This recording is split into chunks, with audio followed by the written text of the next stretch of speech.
এখানে কিন্তু উজ্জ্বলদা কোথায় যাচ্ছে দেখা যাক। মোটামুটি আমরা উজ্জ্বলদার পিছন ধরেছি এখন, ঠিক আছে। সামনে যাচ্ছে সন্দীপ দা, তার আগে যাচ্ছে উজ্জ্বলদা, আমি যাচ্ছি পিছন পিছন। দেখিনি তো নতুন কারখানা, এই হচ্ছে কিন্তু নতুন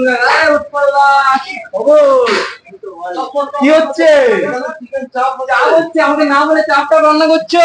তোমাকে বললে তাহলে একটা ভালো করে চাপ দিতে হবে তোমাকে। একদম চাপটা দিতে হবে, তোমাকে চাপ দেবো। এবার এত চাপ আছে, কতটা চাপ রান্না হচ্ছে, মানে কতটা চিকেন আছে? ক পিস? 120।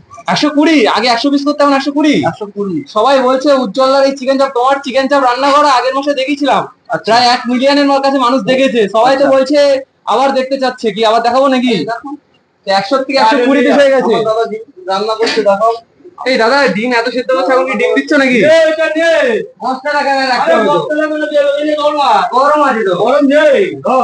যা, গরম লাগবে না, যা। শুধু কি ডিম এখন স্পেশালি দিচ্ছ নাকি গো?